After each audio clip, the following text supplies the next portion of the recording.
Say hey everybody, welcome to First Pitch, Sorare First Pitch by Sorare FP. Yeah, that's what the FP originally meant.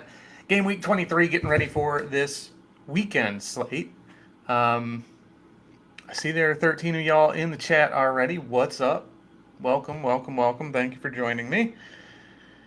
Let's see here. We can dive into some projections for the week, some of our favorite players, and then we can start answering questions. I know we got one in the chat already, and we got a whole boatload from the last couple of days of content. Thank you all for everybody who's been tuning in to the um, to the leadoff shows. Those take a little bit of time to put together, and the reception that I've gotten with them have it's made it very worth it. Um, that's awesome. I appreciate y'all very much. All right, what's up, Bob, John? Ooh, Lublaw, I don't know that I can pronounce your name. I would love to try, but I don't want to offend you. Captain No Sweat, my guy. What's up, buddy? And then Sergeant Stadenko, yo, yo, yo, yo, yo. Bob asks, why should Devers not be rewarded for winning a tournament? Because he's a player that you want to buy, not a player that you want to win. That stinks. I don't want to win guys who I can't sell and then move up. I want to win guys who I can sell and then buy like two or three other players. And Devers is unfortunately not that. Who did I win recently? It was just like that. I was like, yeah, cool, it's a nice win, but like anyone else in that tier I could have sold and then bought that player and sell it. So yeah, yeah, that's a tough break, Bob. Um, that said, if you want to loan them to me, I'll borrow him. Hey, yeah, yeah. All right. Before we get into everything, if y'all want to smash the like button, if you haven't subscribed already, please do.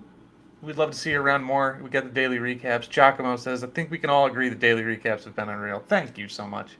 Thank you, thank you, thank you. So, just the kind of the long and short behind that is it's something I've wanted to do for a really long time. Like, I went to school for broadcasting and like video editing and stuff.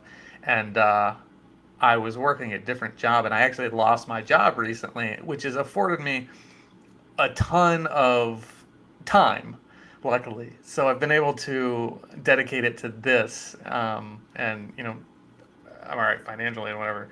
It's not a worry, but I'm glad to be doing it for one. Like I'm just enjoying doing it, but also I'm really glad y'all have enjoyed it. Like the feedback has made it very, very worth it, and all of your content ideas have been very helpful as well. So, okay, okay, let's do it.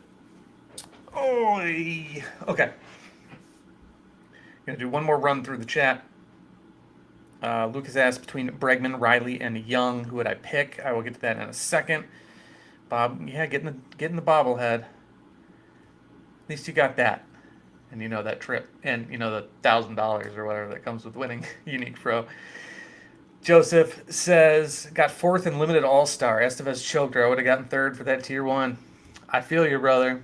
If Estevez didn't choked, if Estevez didn't choke, I probably would have been sitting top three in Super Rare All Star, and instead I finished eighth and won Jurickson Profar. Not great. Harrison says start Gunner or Ellie. All right, I'm going to answer those two questions as we are going to dive into the projections. Of course, if you're not a part of the Discord, here you are. If you're not a part of the Discord, if you're not a part of the Patreon family, it's patreon.com/SolarFP. $5 gets you most of this. You're seeing the $10 version. Actually, you're seeing my master version, which is, there's no price on this. But $10 gets you all this with the pricing. I can explain all of these numbers as well. You get, let's see, you get these rest of season numbers. You see who projects well rest of season and what their prices are. Got to actually get down to the right sort, but so that's what you're seeing. Okay, let's answer those questions right quick, right quick.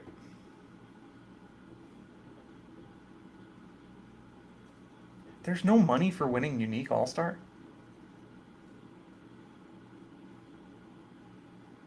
What's the point? Oh, because there's Unique Pro. Gotcha, I forgot about that. Dios mio. All right, Here are the projections. Acuna, Otani, Soler actually jumps Fernando Tatis. Soler with a nice little matchup against Washington. So, all right. Bregman, Riley, Young.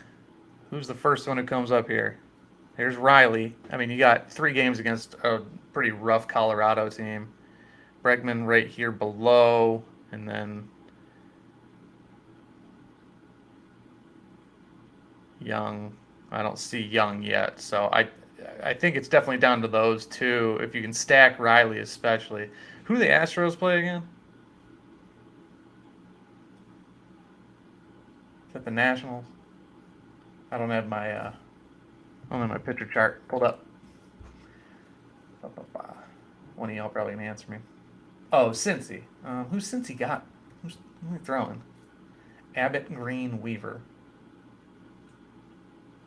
And then if you go to Colorado, Lamette, Seabold, and Anderson. Yeah, I'm going Riley. I'm pretty solid on Riley.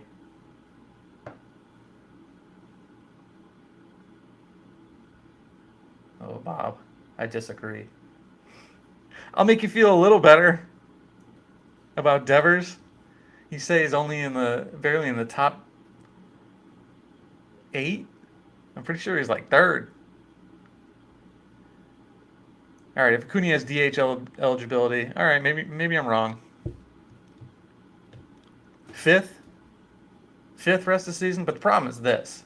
The problem is Devers' price is right here at .138, and like, I mean, obviously Otani's nuts. Well, yeah, so the difference is bigger. It's super rare. You're getting half an ETH here, but I mean, like even Jose Ramirez is double that. So like, you get the same production. It's nice to have him, and I don't think he's barely in the top 8. But you don't agree with my rest of the season. All right, well, you don't have to agree with the experts. This is not. I do not do this, by the way. I do not project rest of season. This is I just piece together smart people with publicly available data on Fangraphs. So you're disagreeing with the leaders in the industry, but I still wouldn't be happy. All right. So the other question was Gunnar or Ellie. I saw Ellie. I didn't see Gunnar. There's Gunnar. There's Ellie. Oof. Right next to each other, huh? That again begs the question: who are they playing? Baltimore's facing the Cubs. Hendricks, Steele, Taillon, and then Ellie is facing Houston, who is throwing France, Bielak, and Blanco. I know France. I've heard of Bielak. I don't know Blanco. Huh. What's Ellie looking like? Like, has he tailed off at all? I don't think there's much baseball savant data on him. I don't know, man. Gunner's been good. Ellie's a monster, obviously. It depends on what the rest of your lineup looks like, I guess. I'm assuming it's the Gunner shortstop card, but he's really come around. I don't know. That's a tough one. Gunner technically projects a little higher, but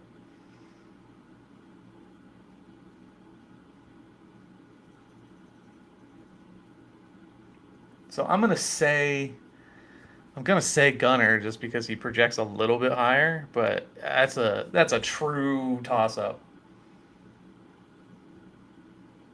That's a true toss up. I don't really have a feel on that one. So,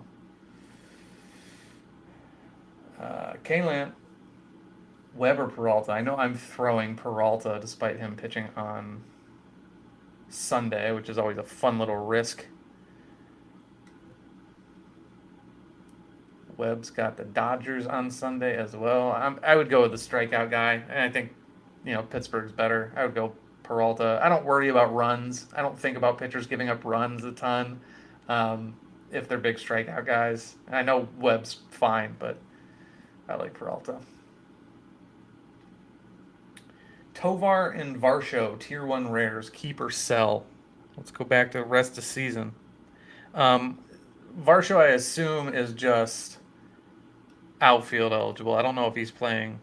I'm pretty solidly sure he's not playing catcher at all, but I don't know if he's DH'd or anything. All right. So you want Tovar or Varsho? I don't have a great feeling about Tovar. All right, so his rare is 0.19. Grichuk's right there, 0.19. If you sold him for 0.19, you could go up and get J.B. Crawford. You could go up and get Mitch Haniger, Mike Yastrzemski, who I just sold because I won him today. Chamber Candelario. You can go way up here and get Chucky B. Jerickson Profar, who I also just won. Yeah, I would probably rather have Profar than Tovar. Um, difference is just the age. Andrew Benintendi's all the way up here. You could piece a little bit together and get Andres Jimenez, who's been struggling. Will Smith, I think that's probably his pitcher price. Yeah, I think you could sell Tovar. Varsho, I love. You can sell him to me. um, dang, his price is pretty low, all things considered. Anyway, yeah, you can't really get much more than Varsho for his price. So I'm saying sell Tovar. Like, he wouldn't do much for me, and I think you can replace him with some nice budget guys. And like, I don't think he's going to blow up a game week or anything like that. Varsho, I'd keep.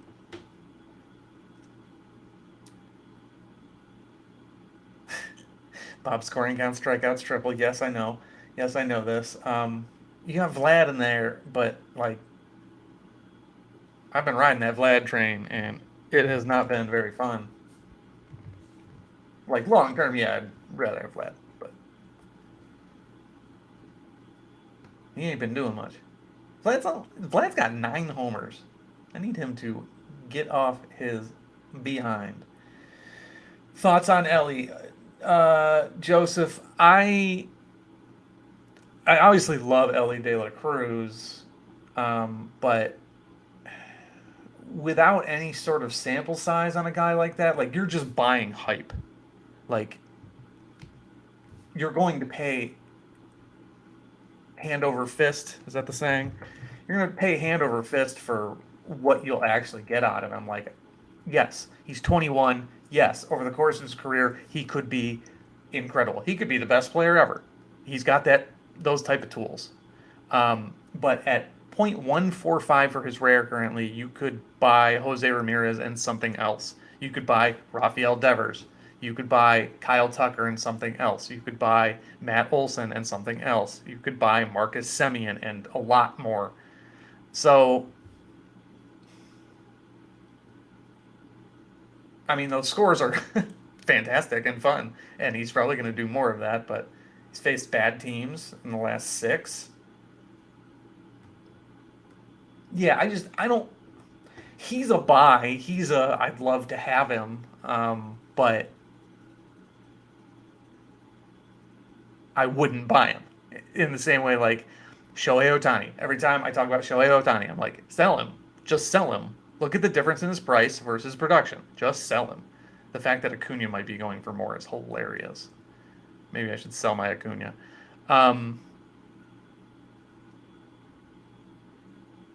But like, obviously, I want Shohei Ohtani. Obviously, I want Ronald Acuna. Obviously, I want Ellie De La Cruz. But like, he's not going to help you win more rewards than XYZ. So, like, what is your goal? If your goal is to own Ellie De La Cruz and like have fun and like watch Ellie De La Cruz play and be like, hell yeah, he's racking up my points, and do the thing like they do in the commercials where you're like, check out my team on the leaderboard and all that. I can't recommend anyone better than Ellie De La Cruz right now because it's all hype and it's justified hype, but you can do better things with your money, and I'm always on that side. I grew up in Cleveland, man. It's how I'm wired now with my baseball stuff. It's like I got a money ball or else there's nothing else, even though recently I've stepped up from that. So I hope that is not too long an answer. I see everyone in here. If you could hit the like button, subscribe, all that stuff, that would be wonderful. All right, I'm gonna keep catching up, and then we're gonna get to some other questions. Budget Beast video, yeah, I'm gonna do that for a little bit. Haniger, yes, he is injured for a while. It's no bueno. Estrada or Yelich, and then Williams or Jensen.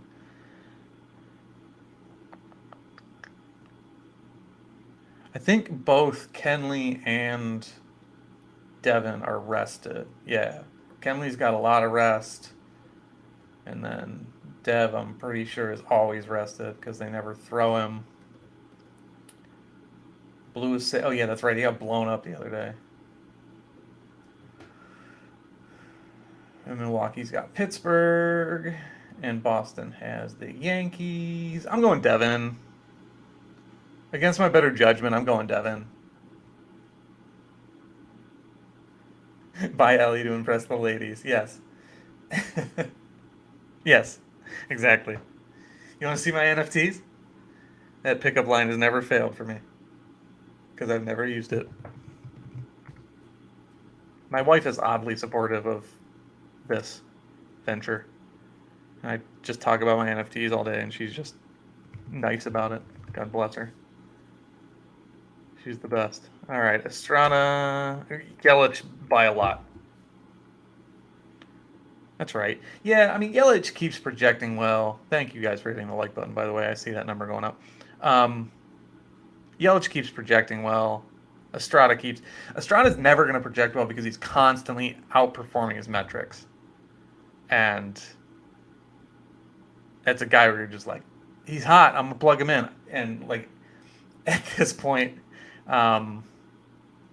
we have enough of a sample size now where you can just be like, yeah, he's hot and ride that out. But, like, for the first 60 games, I don't do that at all.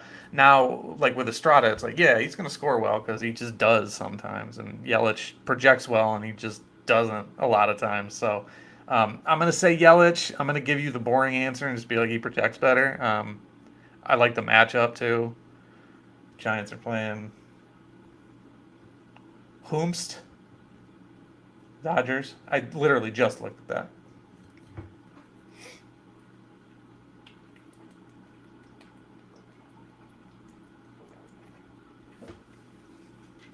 Does a player's XP depend on just their performance, or does the scoring of the entire Sorare lineup have an impact as well? It's the whole lineup.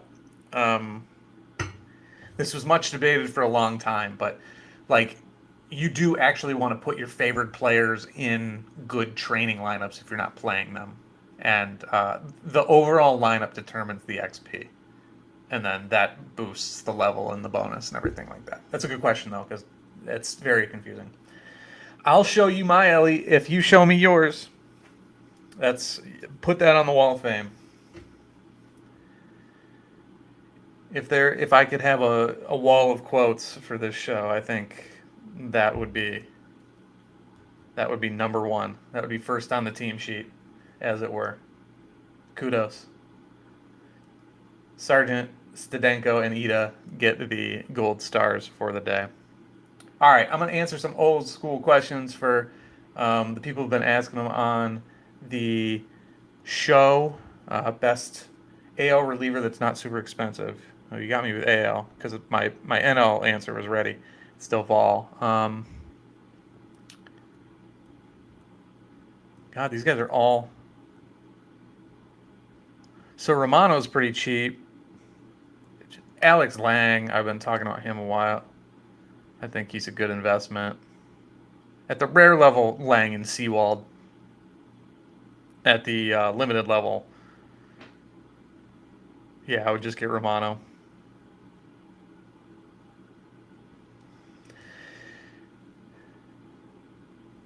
All right.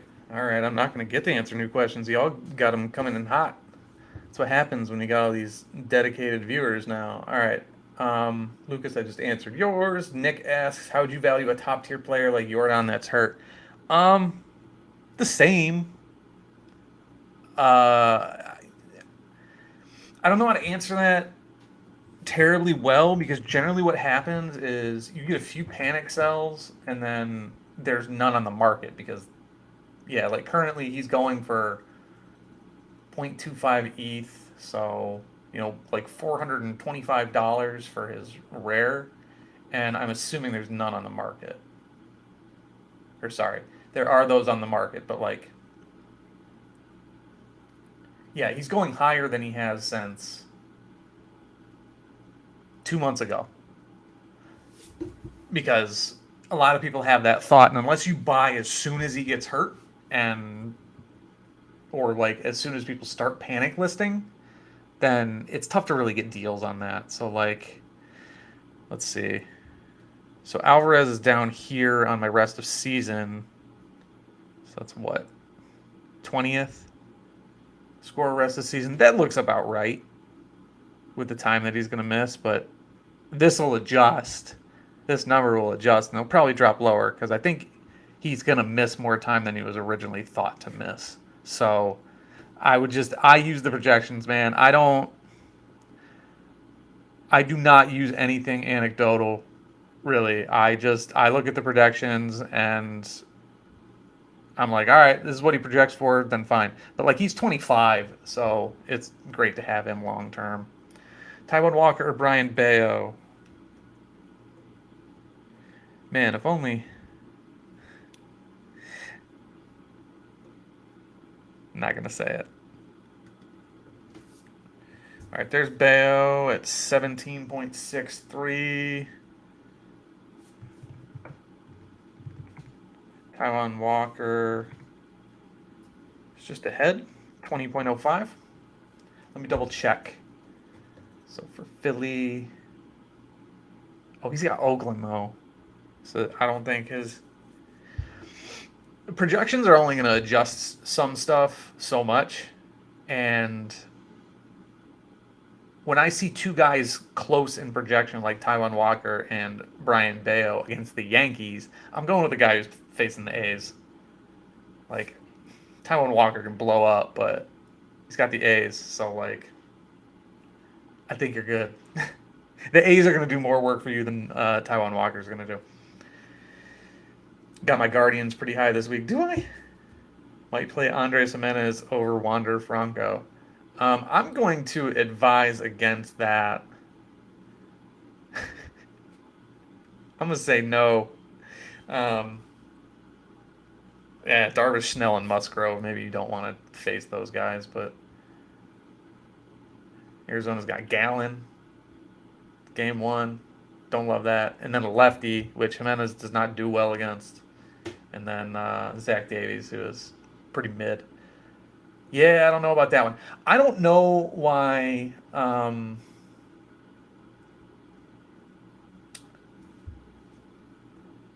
It's hard to hit in Arizona. Like, don't they not use a humidor?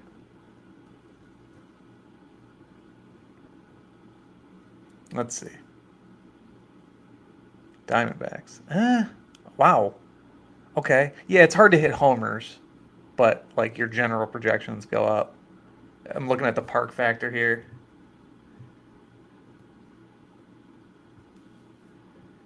So like anything over 100 is good. Apparently, it's really good to hit triples as a lefty. That's just the Corbin Carroll inflation rate. um, yeah, I mean, I don't know why they would inflate it, and I don't love Gallen and then the lefty. I would just kind of believe in Yonder or Wander. Yonder Wander. Okay. Blue ball. For my best lineup, stack Bregman with Tucker or play Reynolds or Yelich instead of Bregman.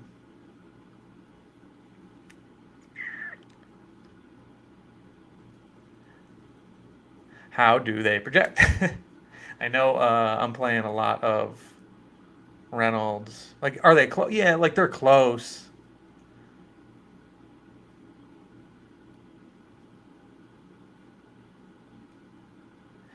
Dennis, I don't think that tab is in yours, to be honest. Yeah, no, that's not in the All Star tab. This is my master. I generally just use it for the calculations.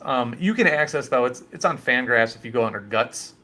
It's the Park Factor stuff. It's Park Factor by handedness, and that just factors into the projections. I don't make that publicly available because it is publicly available. I just don't update it because that's more work for me, and I can only do so much. Back to Lou Blall's question: Bregman with Tucker or Reynolds for Yelich instead. How closely do they hit in the order? Bregman right in front of Tucker. Yeah, I'm going Bregman. I'm making that stack any day of the week if they're the same scarcity. I know you were playing like that mixed, limited common scarcity for a while. Yeah, I would just play Bregman. Unless it unlocks a position, you can do something else with it. Gunnar Henderson and Austin Riley. Didn't we have that question? Austin Riley. Oh no, we had Gunnar or Ellie, and yeah, we have Riley way up here, and then yeah, you got to go down a little bit for Gunnar. Okay, now we're caught up for a second. All my newbies in the chat, like, subscribe if you could. Would love that. Also, patreon.com/SorareFP. $5 a month for projections, $10 a month for projections Discord, the upcoming app, uh, all the great stuff. Had to do the plug again. What's up, guys? Thanks for joining. All right, let's look at some old questions. We're going to start with the questions from way, way long ago. All right, I answered Athers. Would love to see card swap methodologies. I did that. All right. Clay Thomas. This is a good one. With the trade deadline coming up, what setup guys and closers should we look at targeting to buy low or sell high? Let's go to the tape. Let me switch what y'all are seeing right quick. Go over to Fangraphs. Okay. So, trade deadline.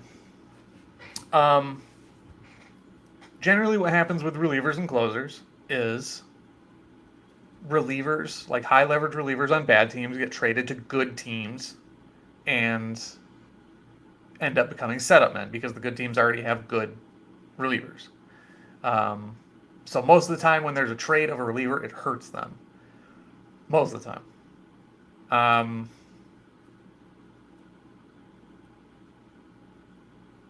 So I don't know that there's going to be a lot of buy high opportunities. There might be some sell opportunities. So who are the bad teams here? How bad is Boston at this point? I got to refresh myself on the standings because it's not something I pay attention to on a day-to-day basis. I'm doing too many other things, and sometimes I just don't know.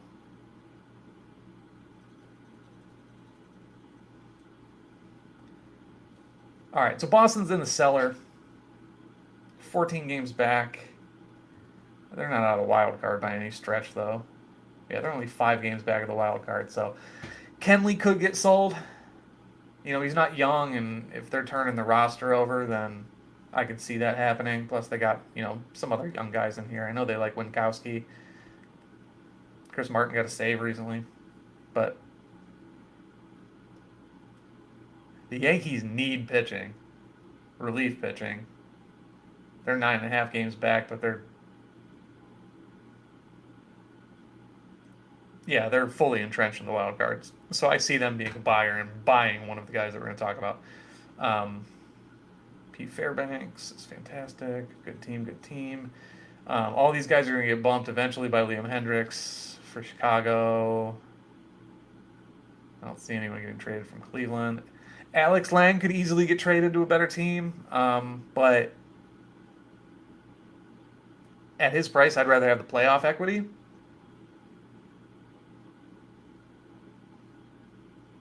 Because he's good and like he could eventually become a closer. Sometimes it's wild. Sometimes with relief pitchers, they get acquired to be like the closer eventually. Like the current closer's contract is about to expire and they don't want to sign him. They bring in a guy who's just going to set up for the rest of the year and then eventually take over the closer role. So I could see that happening with Lang. I like him if you need a good closer or good reliever. I think he's a great cheap buy, but yeah, I could see him getting traded. I don't know what his contract looks like. Minnesota. It might be a little too early on this, but I mean the trade deadline's in 6 weeks. Houston. They have a good back end. All right, where are the Angels at? Because I could see Estevez getting dealt. 4.5 games back. They're 7 games over 500. Yeah, they're only a game out of the wild card. So yeah, they're not going to sell anytime soon, especially, you know, like with Ohtani expiring, they had to convince him to come back. There might be some guys with Oakland, like Trevor May, but they're not any good. All right, this is interesting. Seattle. Seattle's 5 games back of the wild card and 8.5 back of the division. So let me see what the contracts look like for guys like Seawald and Munoz, because if they're late in their contract, it would make sense for Seattle to deal those guys if they don't look like they're going to make the playoffs. So I'm pulling it up on a separate screen. Spottrack.com. If you ever want to go to that, check contracts, you can do that. Oh, this isn't organized at all. Topa, Bryce Miller. Oh, they're still paying Cano, huh? All right, yeah, let's see. Okay, so it looks like Munoz got his arbitration years bought out. So he's really controllable for 2 more years after this year. Then he has some pretty affordable options. And then Seawald is, so Seawald's on a $4 million contract. He's about to hit arbitration again, and then he's an unrestricted free agent. He's 33. So basically, what's going to happen is the Mariners are either going to pay him about $6-7 million next year, or they're going to let him walk the year after that. Well, that would happen in succession. They would pay him $7 million next year, or trade him. Like he's not a guy you're going to non-tender, but like that price is going up with him. And for what's going to be a 34-year-old, if they're not in contention, I could see Paul Sewell getting traded. I know that's going to hurt K-Lamp. Or is it Robbie? One of you guys loves him.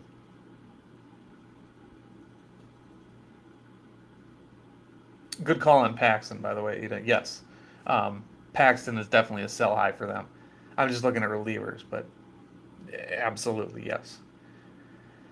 Atlanta's good. The problem is a lot of these teams don't have good relievers to trade.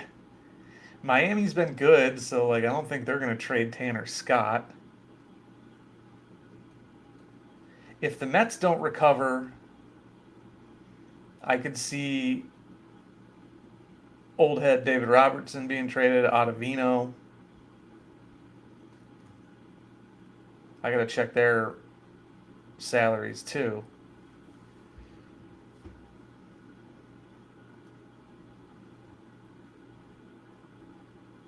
Let's see. Robertson's on a $10 million contract. Yeah, and he's done next year. So, like, they could just take on most of his salary and trade him if they could get him a prospect. A player option for Ottavino next year for $6.75 million. So, yeah, both of them are on semi-expiring contracts. One's 38, one's 37. If the Mets aren't going to make the playoffs, heads are probably going to roll in New York for one, but I don't think that they're in sell territory yet. They're 10.5 out of the division, but like who's going to catch Atlanta? They are 4 games out of the wild card. Oof. All right. Phillies a game and a half back. They could probably use another arm, honestly, but Finnegan and Harvey are 2 other guys I could see going somewhere. I don't think either of them are very good. But if someone needs a reliever, like, I don't know, maybe it's time to get off of Kyle Finnegan. Perhaps I should get rid of his super rare. Leiter, Alzolay, Merriweather, I could see getting dealt. I don't think any of them really factor in. Are the Reds actually good? They're a game under 500. 2.5 games back of the wild card. I was going to say maybe Alexis Diaz gets moved. Maybe Devin Williams gets moved. They're 2 games back of the wild card, but like they make their intentions pretty clear. What is he making? Oh, he's an early arbitration. No reason to deal him.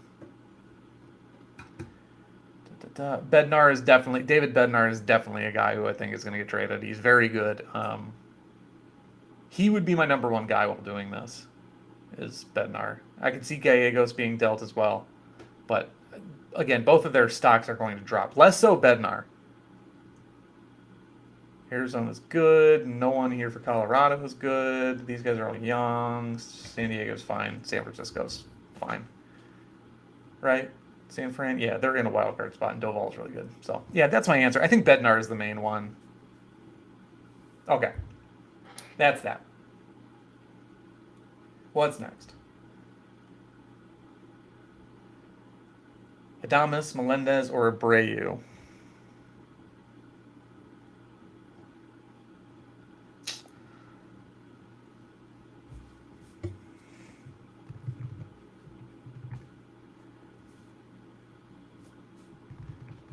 I think, yeah, Melendez looks good. So I'm going to say Melendez based on projections, but when's the last time he got a day off? Because he takes a couple.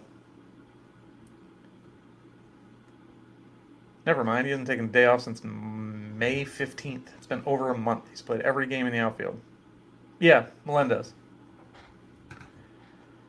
Melendez, my guy. I'm playing him.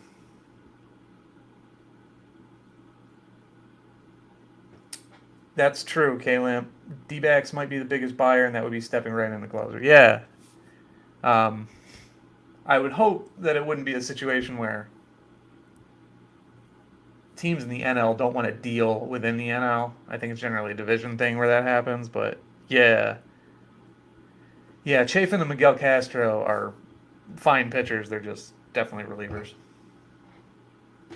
All right. Back to the questions.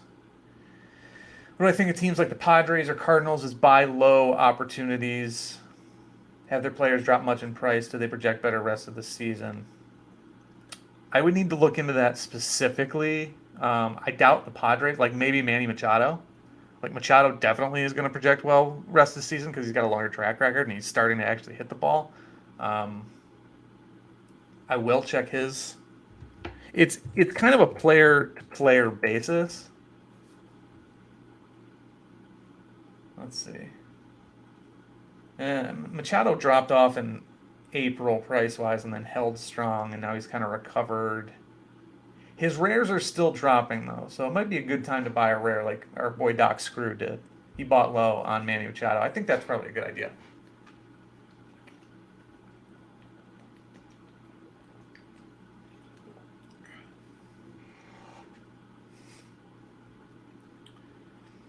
It doesn't look like rest for Melendez. It looks like they want to play him. All right. All right. Someone wants to see a Road to Glory video. I do have some feelers out. I talked to one of my old buddies from Cleveland who is, Sorare is actually sponsoring his podcast, and he's thought about it. Buy low. Hugo asks what I think about current distribution of rewards. I have a really hard time with that, and they just changed. So, Hugo, I'm going to push that question out a little bit. I don't have a ton of thoughts on them, unfortunately. All right. Oh, you know what? I'm going to take a quick pause really quick because we got about 25 minutes, 27 minutes until lock. I'm going to take a quick pause because I have a giveaway. We have two giveaways, actually. There's a giveaway in the Discord, which ends in 17 minutes. If you want to join the Discord, $10 a month at patreon.com/SorareFP, you can get in on a giveaway for an MLB TV subscription code. There are only 24 entries currently, so you could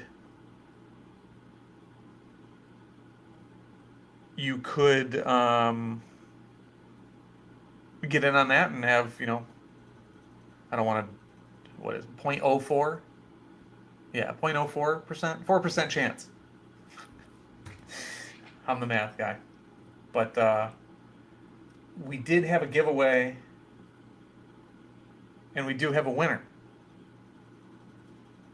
And I believe might be in the chat.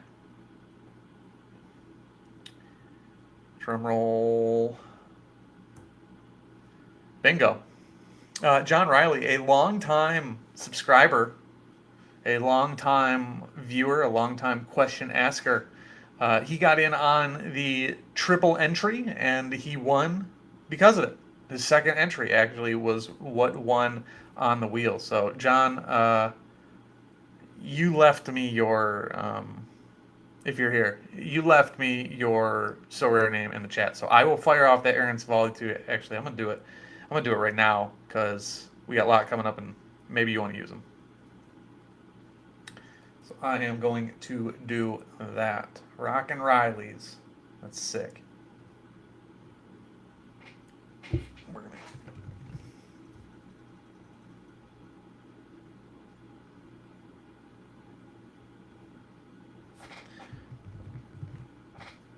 Okay. John, if you're in the chat, the Aaron Savali is on its way. There you go. Offer sent.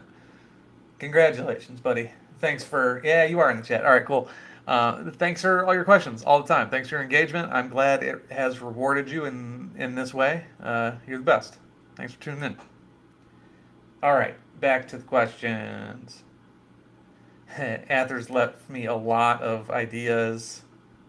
Common Swap Show, I did that one.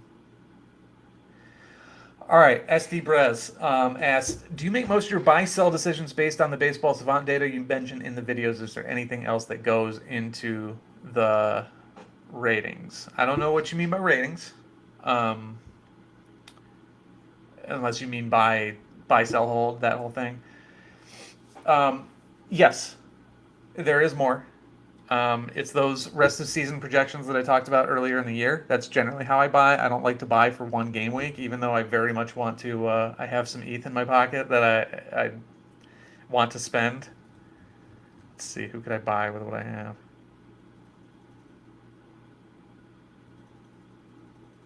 I could buy a Salvador Perez. That's not going to get it done. All right, good. Carlos Correa. I could buy Melendez Rare. I could buy another Castellanos. Yeah, so I'm not going to do that. But yeah, the rest of the season projections paired with the Baseball Savant data, and then also within the rest of the season projections. Let me actually share this. I will explain this. This might actually help some of the subscribers. So in the $10 sheet, the All-Star sheet, we have semi-recent pricing. I update it as much as possible. And it's like here, here, here. And then I just divide it by the amount of projected points the rest of the season. So if you look at Ronald Acuna, he projects almost 50 points better than Freddie Freeman. It's a big gap between first and second. And then you divide it by his price. It's almost double. So his number is going to come in low. Yellow means don't buy. I used to have it color-coded. Yeah, like red are like some serious outliers. So like Luis Garcia. Miles Straw is a huge outlier. Max Kepler is a huge outlier and limited. It differentiates from, V and W is their limited. Z and AA are their rares. So Straw still stands out. There's a reason for that. It's because he's not very good. Trent Grisham stands out. And then yellow is generally like a don't buy. So like just here, Bregman is the only one that I see is like not price prohibitive. But I do buy these guys when I need an elite bat. That's, the value thing isn't going to tell you all of that. Like, yeah, from a value perspective, like don't buy Ronald Acuna, but also if you want to win, buy Ronald Acuna, stuff like that. But I try to buy when these numbers drop or when they get white, even though some of them are just barely there. Like Chapman, Swanson, Christian Walker's a guy I wanted a really long time and can actually afford right now. Begrudgingly not going to buy him. So that's what goes into how I make my decisions. Great question. Thank you. What do you think of a reverse Strider play? I won Waldichuk, who's now a relief pitcher, and scored 39 in my training team. I don't hate it, Jack. I don't hate it. I mean, like, Ken Waldichuk's not very good. But, like, if he pitches, do you know he's going to pitch? Like, I would do that on a 4-game game week where he has 4 games. I don't know that I'd do it on a weekend. That's a good question though. Like we haven't talked about that because it seems insane, but it's actually not a terrible idea because relief pitchers outscore starting pitchers all the time now. Ariel De Jorge asks, "Is it a good idea to set up a full stack of a team?" So yes and no. First of all, I don't think you can fully stack. I think you have to have one player from a different team. I could be wrong. Um, so basically, what you're doing stacking a team is just hoping that you know your team that you chose just goes off. So like, if you want to make a Brave stack, chances are they're going to have good weeks in and out. As a matter of fact, Andrew Laird has a Brave stack and he has a Met stack, and he does pretty well all the time. Like he very early in the game with just those stacks, he won a Yordan Alvarez. So now he's got a Brave stack with Yordan Alvarez, which is pretty damn good. Um, so what you see a lot of times in like DFS baseball, daily fantasy sports baseball, if you're familiar, if you've ever played it, there's a lot of leverage plays that you need to make there, and also it's one day as opposed to three or four. So you're looking to catch variance. So like one of my favorite DFS folks, Jordan Cooper, um, he always talks about his vomit stacks, where he's like, I'm gonna roll out the Royals against the I don't know, like a mid team, like the Mariners or the Pirates, and just hope they have a big night. And if they have a big night, then I will jump all of the people who played the very obvious plays, like the Braves. I don't know that that exists so much in Sorare, but I think there's something to it. Um, like, I had a really good week in Sorare All Star, other than the Estevez thing, and like I had Ozzy Albies and Ronald Acuna, and a lot of the people in front of me had one or the other, and or a lot of people that wound up behind me rather had one or the other, and I had both. Even though the Braves projected well, I don't know. There's some game theory somewhere in here. I just haven't really figured it out. But yeah, I think it's all right to set up a full stack of a team if it's a good team. Like I don't think you want to run the vomit stack out week in week out. Um, but if they have a big game, if especially if they drop a 20 burger on someone, then like you're gonna have a good week likely. But the downside of the stacking is I see it all the time where like I'll run out Acuna and Olsen and Albies, and it'll be Eddie Rosario and Sean Murphy and Kevin Pillar who do all the scoring for Atlanta. So it's a double-edged sword. It's a double-edged sword for sure.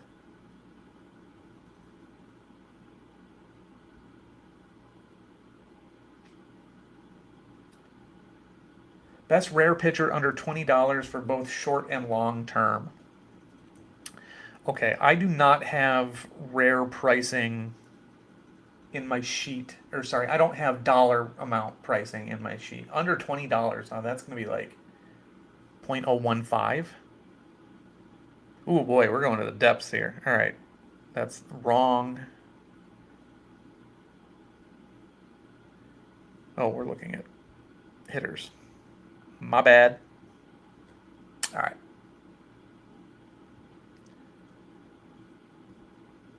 Morton and Verlander, cheap. Giolito, I love that price. All right, Jordan Montgomery and Lance Lynn and Jose Barrios. Those are your current options.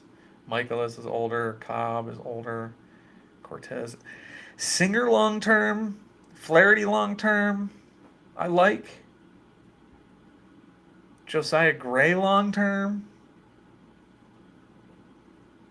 Yeah, so Jordan Montgomery I think would be my favorite in that price range currently.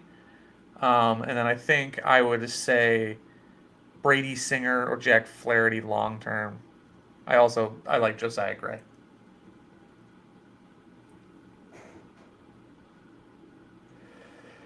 What Rays player would you use for a stack other than Yandy, Wandy, and Randy? Um,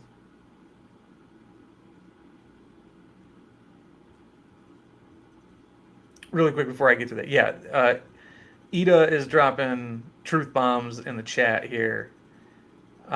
We prefer mini stacks. Like, at the very least, you can break your stack up over multiple lineups and try and catch the variance that way. But what he's saying is very true. All right, Rays players for a stack other than Yandy, Wandy, Randy. I'm going to go back to the rest of season. Luke Raley, if he's playing every day, if Luke Raley is playing daily, I like him. I forget how many people actually project. All right. Randy. Isaac Paredes is another one. Jose Siri is another one. Brandon Lau. Let's see. What's the price look like? Yeah, Brandon Lau is on the cheap. He's on the DL, but he's on the cheap. Yeah, like Rayleigh doesn't project well, and his price is way up. Yeah, Lau, Siri, and Paredes, and then Rayleigh. But you got to pay up for Rayleigh. But, I mean, Rayleigh looks amazing right now. Let me check their Baseball Savant page really quick to see what's going on. Nope. My dog is not happy. Harley Joseph, buddy. All right. Vidal Brujan. Yeah, Jose Siri has some nice numbers. Luke Rayleigh's numbers are nuts. For the price, I'm going to say Siri. But I do like Brandon Lau, if he could just stay healthy. Yeah, Rayleigh and Lau generally sit against lefties, though. So, Jose Siri for me. That is my answer. All right, can we fit in another question? We got 15 minutes.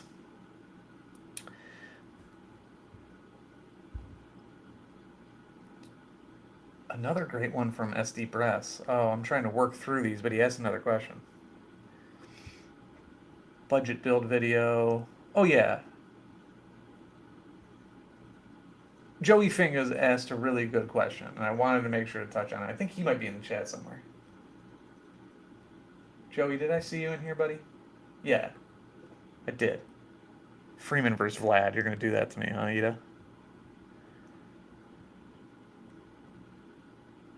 I hope I've been pronouncing it Ida. I know your real name, but is it Ida or Ida? Oh, yeah, I should have had it figured that you looked at. What's your lineup look like? What's your lineup look like? That's my answer. That's my cop-out. Do you have anyone else from either of those lineups in there? Dodgers have Brebbia, Wood, and Webb. Toronto has Perez, Dunning, and Gray. I'm going to go with Freeman because Vlad has not been super hot, and Freeman, I don't know if he's cooling off. But, I mean, he won, like, Player of the Month. He's kind of cooling off. Yeah, I'm going to go Freeman. Hot hand. Logan Webb or Reynolds in the flex? Giacomo, that's a good question. Okay, I do pronounce it correctly. All right, good. Nick, that's a floor upside play, buddy. Whenever you're thinking starting pitcher or hitter in the flex, basically, if you want a starting pitcher, you're sacrificing upside for floor.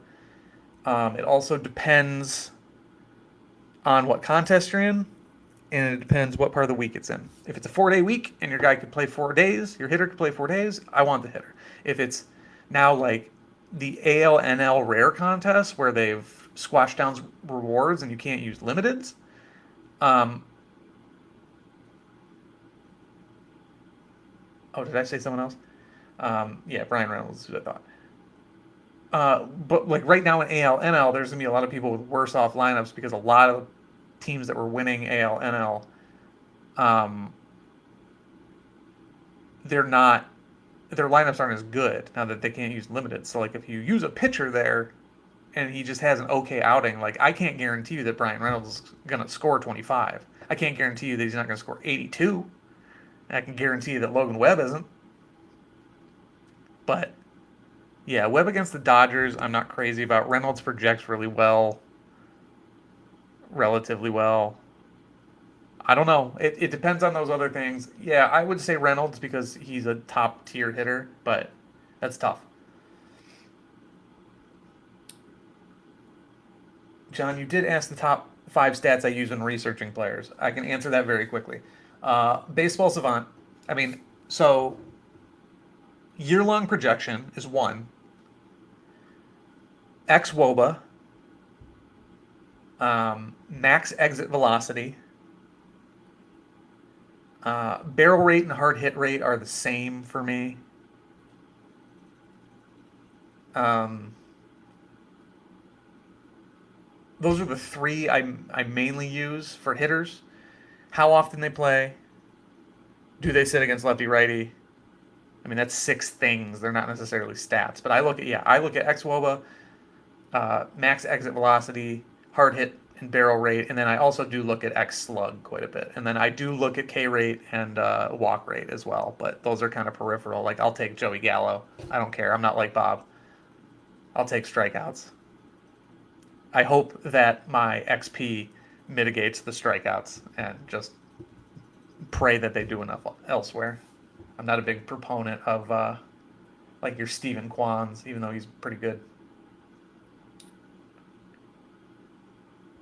Okay, I wanted to answer one more question from Joey.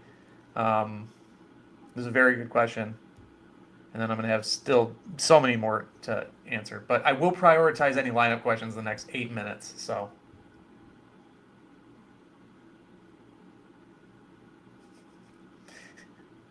don't you do that, Ida. Marcus asks, where do you look up if they sit first lefty righty? Fangraphs, if you go to their lineup tracker, it's under the roster resource tab. They do red for righty, blue for lefty, and so you can kind of look up and down the lineup. And if you see like blue corresponding with days sitting, then you just kind of know that way. Okay, Joey, great question. Your thoughts on buying a limited Acuna Jr. or using those funds to get middle tier rares? That's a tough one. Now that the AL/NL thing happened, I think there's less equity in buying limiteds. Or I guess the same as last season. It depends on the middle tier rares. So like, let's see, Ronald Acuna. Damn it. He's a tough one because.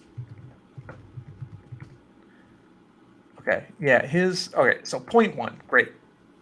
Perfect. 0.1 for his limited. What can you get for 0.1 for a rare? I don't even know that you need to buy mid-tier rares. I think you can just buy a good rare. It just depends on how many you need.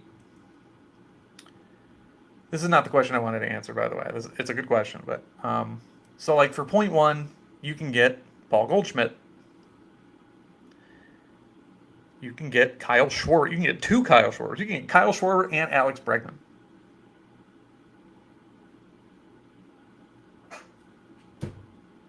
So it depends on how many rares you need, but like there are plenty of values that you can piece together. How about, let's see, Dalton Varsho, Michael Harris, not Willie Adames, Ryan Mountcastle, Tommy Edman. That's just about the same as those 4 guys are just about the same. So it just depends on what you're looking for. But the question I wanted to answer, would you consider SoRare MLB pay to win since there's no cap in tournaments, or do you think it's more skill than just having a big bankroll? So it's the same as Major League Baseball to me. The teams with the money, like if you look up and down the leaderboard, the best lineups generally are going to have Ronald Acuna, Shohei Ohtani, Mike Trout, guys like that, Freddie Freeman, Mookie Betts. Just like the Dodgers are generally the best team, or one of the best teams, I should say. Sorry. Um, but it takes skill to acquire those players. It takes skill to know when to play them and where. Um, it doesn't always take skill to acquire those players. It takes skill to acquire the right players with your budget. I think this game is winnable and beatable with any budget. Um, you just have to plan, and that's what the Rays do. That's what the Guardians do. They don't have the same money as the Yankees and the Dodgers. They find ways to compete. Do they win the World Series? Not yet. But I mean, I've done it that way for the most part. Only this year did I start infusing like actual cash. But that's from the Patreon. I've thrown a little over here. Giacomo, I don't know who Doogie is or Dougie. Let me know who that is, and I'll answer you. Probably Melendez though. So back to the question. I don't think it's pay to win. I think soccer is pay to win. I think baseball is more pay to win than the regular season in NBA. Just because there's a cap, like you mentioned. But I think there's definitely way more skill than just having a big bankroll. That's kind of my main thing. That's kind of why this channel exists. That's kind of why this Discord exists. That's kind of why like I don't spend a lot of time doing content for soccer. Like I'm winning. I won some ETH today. I'm going to spend it on soccer because I want to get back into it, and I love soccer. But I don't have the money to compete there, so I'm just going to have fun with it. This, I want to help empower everybody to take what they're comfortable spending, whether it's nothing or whether it's $50,000. I can find you the best team for that money and feel confident that it's going to win something. It's going to win some amount. It's worked for me, and I've started to infuse more cash, and I've started to win more. So it goes both ways. I would not call it a pay to win game. I think it's definitely a pay to play. Because, like, I do think it's pay to win in, like, the minors, majors level. Like, I think you need limiteds to actually win anything good there. But you don't have to pay that much. I said it, I think, on the last show. Like, Miles Straw is like $2. If he hits a homer, then all of a sudden you're great. That's a bad example. He hasn't hit a homer in over 1,000 plate appearances. But the point is there. You can find him. Verdugo. I don't like him. Yeah. Yeah, I don't like any Red Sox this week. Other than Devers. Devers is fine. But yeah, I don't really like the Red Sox.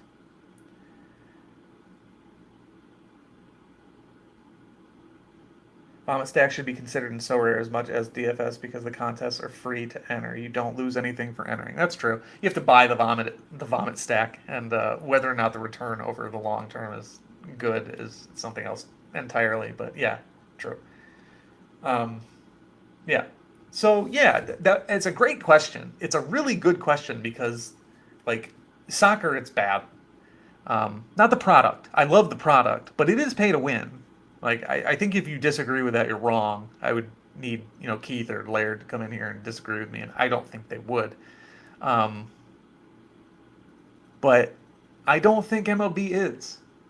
The reason I got so hyped about this when it launched is because I knew I'd be able to compete by doing what I'm doing and doing what I show you on this channel every day. Like, I, if you don't know, if I haven't said it a million times, I used to be a sports writer. And I used to cover baseball. I used to cover the Guardians back in Cleveland. And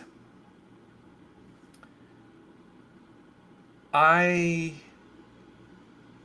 got really bored. I worked at a radio station, a radio station writer job. I got really bored of, like, the conversations at a radio station, and I got really into the statistical side. And the more I start to see correlation between these batted ball numbers and all the things in the game, and as a matter of fact, right here, I'm gonna try not to knock stuff down here.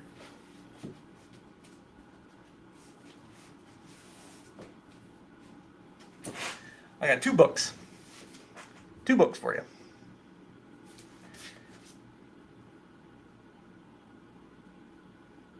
Let me actually drop this really quick.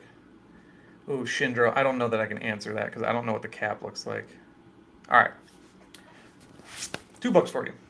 Both of them by my dear friend, Mr. Travis Sawchuk. This one right here, the MVP machine.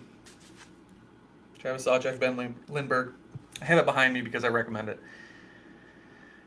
It explains everything the Astros did to get to where they did, other than the trash cans and cheating. But I didn't even think about that, Kev. Especially because my pants are like the same color as my skin. Anyway, this book shows how the Astros got to where they did, the kind of data they used, and you start to see the success. It's very correlated.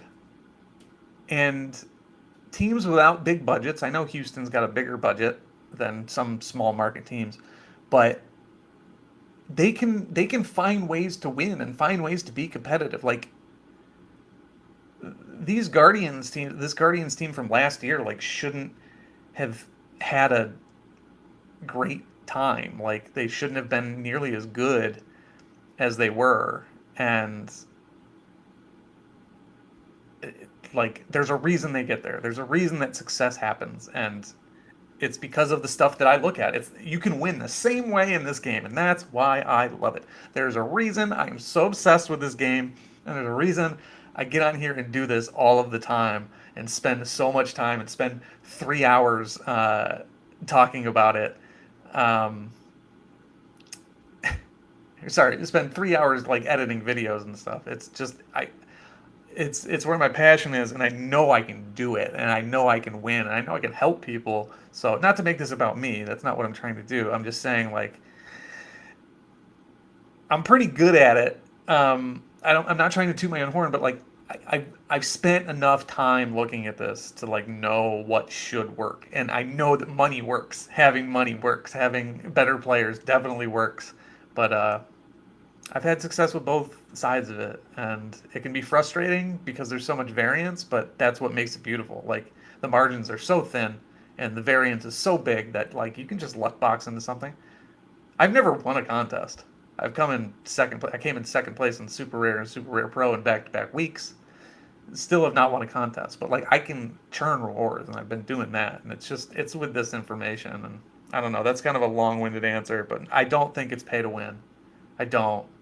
It's a beautiful thing. So I know Walk has passed.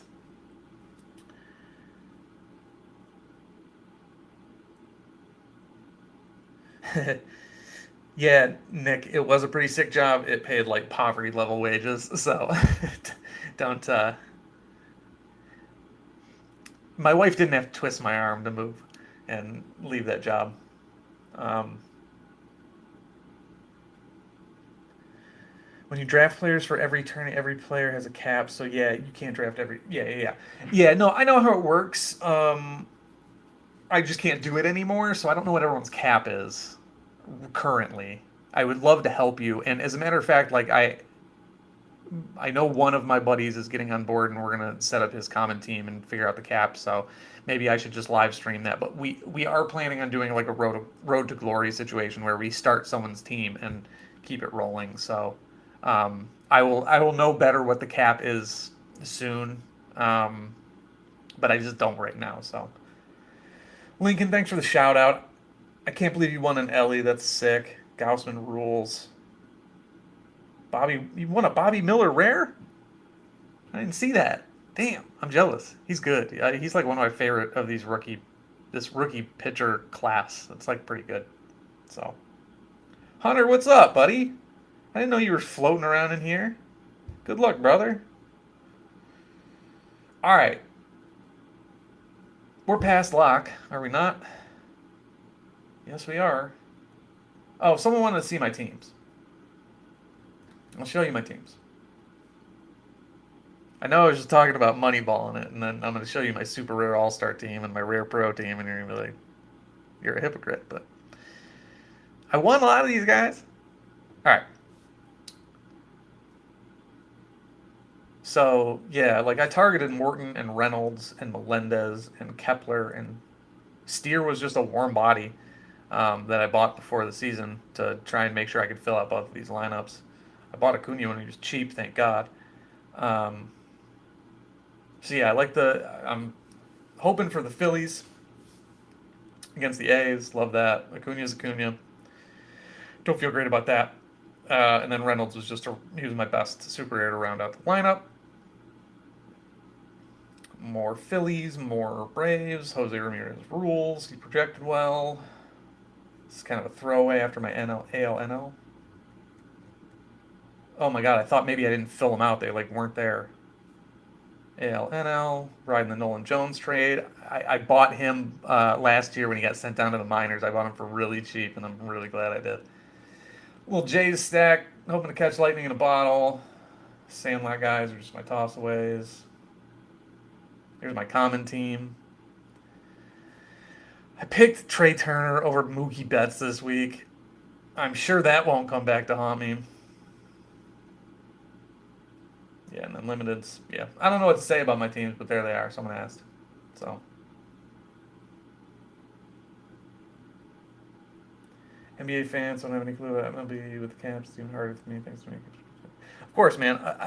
I'll do something with the Caps soon. I promise. I'll help you out. For sure. And then Giacomo. Kepler's good, man. He's a good player. He gets injured too much. It's a bummer. That's one I I got him cheap, so it's all good. But all right, I'm gonna get out of here.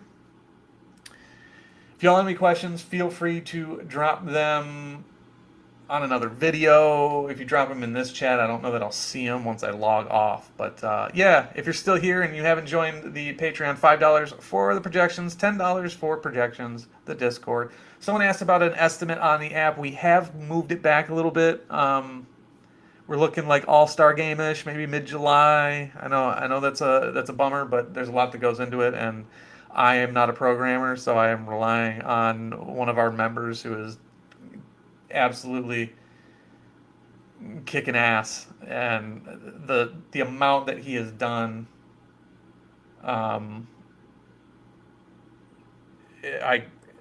I owe him so much. I think I might have sent him a limited card, but I owe him so much for what he's done. But yeah, there are a couple of people who have beta tested it, and we might push it out to a couple more if possible. But it's coming, guys. It's coming. It's so good. It's so good. Oh, Joey, go Guards, baby. They stink. They're so bad to watch. But yes, go Guards. Go Guards till eternity. I'm rocking my Cleveland shirt. It says Cleveland. There you go. All right. Okay. I'm out of here. I got you, Shindro. I got you. I'll get you some. All right, kids. That's it. Subscribe, like, all that. We'll be back Monday. What time is lock on Monday? Because we might just do this again. We might have another lead-off list day on Monday. 4:05. I'll let you know. If that saves me from having to edit. I do love doing the lead-off shows, but sometimes this is more beneficial, and I have a lot of questions to ask, or answer, rather. So, okay. I'm going to get some lunch. I'm going to watch some baseball. We might have more MLB.TV subscriptions to give away. I think we have at least one more, maybe two, in the chat coming up in the Discord. So $10 for that to get in on the action and everything else. So All right, guys, I'm done rambling. If y'all don't have any questions, I'm out of here. Go win some rewards.